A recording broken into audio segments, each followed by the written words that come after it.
Parents who have disowned or genuinely stopped loving your child, what happened? I have disowned my oldest son.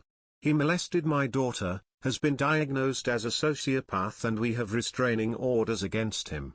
It isn't fun, and I never thought I would be that parent. My parents disowned my oldest sister. She always struggled growing up more than us. She became a teen mom with a bad older dude, partied a lot, etc., but my parents helped her a lot. They do okay for themselves, but had a no co-signing rule for all 6 of my siblings, and they co-signed for her house so she could get a head start. She didn't pay the mortgage for almost 3 years before my mom got served in front of all the other nurses at her work. My parents worked tirelessly to try to work out deals where my sister and her family kept the house and got some leniency, but to no avail, because my sister never showed up for court dates. During this time, she paid $12,000 for IVF and got pregnant with her 5th kid. When my mom demanded some of the money back, she accused my dad and my brother of beating her sons when my parents took them to Disney World. He didn't, and said she'd file a police report if he asked for money again. They kept asking, cause it wasn't true. She awkwardly joined us for Christmas, and punched my brother in the face during the meal for humiliating her oldest son by asking him if he wanted to work at my brother's company for good pay. Her oldest son is in and out of jail, and my brother was trying to help him after his release, but her son said he didn't want a job and got mad. She then called the cops and told them the same brother had illegal guns in his truck, and they came on Christmas night and searched his truck. No guns found. Needless to say, she is not welcome anywhere near any of us, and my mom still cries about it, but refuses to talk to her again. A little different, I was disowned, but I deserved it. I was an addict and a mess for a long time. My mom couldn't keep bailing me out of trouble and watch me self-destruct anymore. I wasn't living at home. She came to see me one last time to tell me she was done, not to contact her. She would no longer have anything to do with me. She was in pieces. I can't imagine how hard it must have been for her. But it was the best thing she ever did for me. Once she cut me off, my rock bottom came hard and fast. After a little while of living on the streets and my addiction consuming me, I made my way to a detox center, got a few days clean under my belt and never looked back. That was almost 15 years ago. After I was clean a little while, I contacted my mom, and little by little we built a relationship again, and now we're really close. I am forever grateful to my mom for letting me fall and letting me back into her life. That's beautiful. This has to be the most heartwarming thing I've ever read. To be able to look at things rationally and not hate your mother, but rather appreciate what she did to you while you were in a dire spot, this is something not everyone can do at all. I don't know you, but I'm glad you were able to get back into your mother's life, and I'm sure she is also happy you got up on your feet. Wish you all the best. My ex-wife disowned my son. We both married young when I was in the military, high school sweethearts. She became pregnant 6 months into our marriage. I don't think she connected with him at all after he was born. The most she did with him was Instagram photo shoots where she painted herself as #1 mommy. When he turned 3, I left the military. A year after that, she ran for the hills. I remember it like it was yesterday. I sat down with her at a local restaurant to talk divorce plans.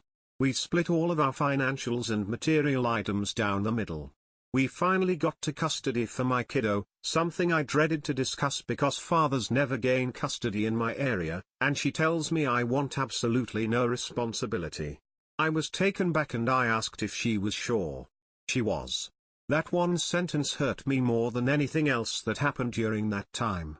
My biological father wanted nothing to do with me, and now I was seeing it happen with my own child but with his mother.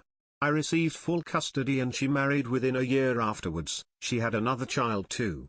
Her parents try their best to be a part of his life, but she still does her best to avoid him. He's 7 now and used to it, but I know it weighs heavily on him. Sucks, it's life, I guess. I was a kid and my sister was much older when my parents were finally done with her. From my recollection, she went through the cycle of making one stupid decision after another, even when they would tell her and show her why she shouldn't make that decision. Dropped out of college, they were paying for, and used the tuition money she was refunded to buy a Firebird, then quit her job. Let car run out of oil, kept driving it until the engine seized up. Parents bailed her out again, buying her what they could afford on one salary, a decent, used station wagon. Only catch, she take the job my dad called in favors for. Parents come home one day to find a strange car in the driveway, a Sunbird. It was old and crappy, but it was a one-to-one trade my sister managed to swing on the station wagon. Lo and behold, old and crappy car breaks down almost immediately and she simply stops showing up to work, gets fired. Moves out with no car and no job, accusing parents of controlling her life. Moves back in 3 months later. Upset that I have moved into her old bedroom, which is bigger, demands to be moved back into the bigger bedroom. Parents say no, she threatens to move out. She goes on a semi-hunger strike about the bedroom. Turns out she was shoplifting and stockpiling candy to eat so she wouldn't have to eat with the rest of the family. During this time, dates a number of less than stellar boyfriends, including a guy who is 30 years older, but drives a Porsche, a guy who had been convicted of sexual abuse, and another guy who generally creeps everyone out by jumping the fence and just standing in the backyard at all hours of the night. Eventually, she is told to pay rent, go to college, or move out. She chooses to move out, and is gone by the end of the week. I clearly remember her threatening to burn the house down as she left. 2 months later, she asks to move back in because her roommate and best friend kicked her out. Parents say no, she's on her own unless she wants to go to college or get a job and keep it. Car breaks down again, for good, and calls and asks parents if they can buy a new one for her. Not new as in new to her. New as in brand new model year. My parents' newest car was 15 years old at the time. They say no, and not to call again. There were a whole raft of other things too, including forgetting to pick up her grandmother from doctor's appointments, generally loathing the existence of the rest of her family, and, then, ironically, deriding the family as rednecks when she finally managed to hook a guy who was a small business owner and actually had some money. Anywho, it's been about 20 years since I've spoken to her, and, from the stuff I hear now and again through the pipeline, I'm better for it. I do expect her to come calling when my parents pass and she finds out I'm the sole heir. Not my kid, but my sister I raised for several years.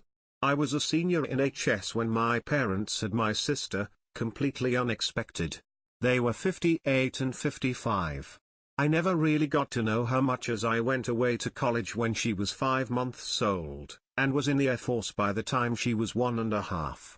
I saw her twice on leave and got pics, but the way life was working out we never really got time together. Fast forward, our dad dies when she is 2, and my stepmother is raising her. She was a terrible parent, like the kind that saw one of her kids run away at 16 to halfway across the country, another run away at 15 and get married, and one that is just a loon who spent his life bouncing around whatever hot MLM program was out there as a career.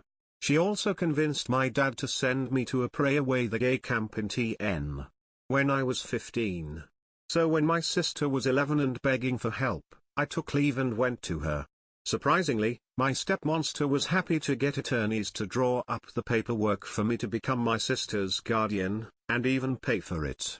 So I'm raising my sister and things are okay until she is about 14. Then I caught her doing these videos online talking dirty trying to get guys. So that was a mess of trying to get those down and suing the people that hired her to do them. Ran away for a week, hiding out at a friend's house, found her when she was caught shoplifting. ABD charge at 14, trying to steal the phone of a boy she was dating to see if he was talking to other girls. It happened on base and I managed to talk it out of being a bigger thing. A second B&D charge with friends breaking into the NCO club to try to steal beer. I was told I had to leave base housing at that point. My security clearance was suspended to make sure she wasn't putting me in a position I could be compromised. Still 14, arrested with a stolen military ID trying to get into a bar. 15 escapes rehab. 15 escapes rehab again. 16 things seem good and she is taking school seriously. At 18 she was accepted to RISD, graduated with honors, and had an actual decent paying job with a web company with benefits and everything. Started getting stoned a lot, lost her job. Sold her car to pay bills.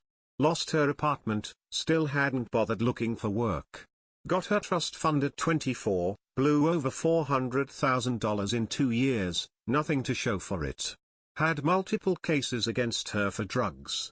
Was restricted to the state, but decided to go follow fish around anyway and sell Molly. Got picked up for hooking and possession out of state, was returned to where she was detained and somehow released pending trial yet again. While awaiting trial she was caught holding enough packaged for sale heroin to qualify as a distribution charge. By then, I hadn't heard from her for almost 7 years, and only managed to keep up with her reading the police blotter or from the occasional attorney that she had contacted me to verify I would pick up her legal tab. I wouldn't. Against any logic, she was out of prison in under 3 years. I heard she dimed a bunch of people out to make it happen. She showed up at my house, asking for a place to stay. I said I couldn't have her in my house, but I'd get her a place for the night and then help her locate a place of her own. That night she broke into my house, nearly got shot by me while doing it, and tried to spin some story that she was looking for something she dropped in my house earlier that day, despite never actually entering my house. I told her she had to go. She threatened she would call DCFS and tell them I was abusing my kids if I didn't go with her to an ATM and give her all the money I could withdraw. Told her to GTFO before I exercised the castle defense law and dropped her. Took out a restraining order the next day, and in doing so found she once again left state when she wasn't supposed to have and violated her parole, so back to the clink. Since then she's been dead to me.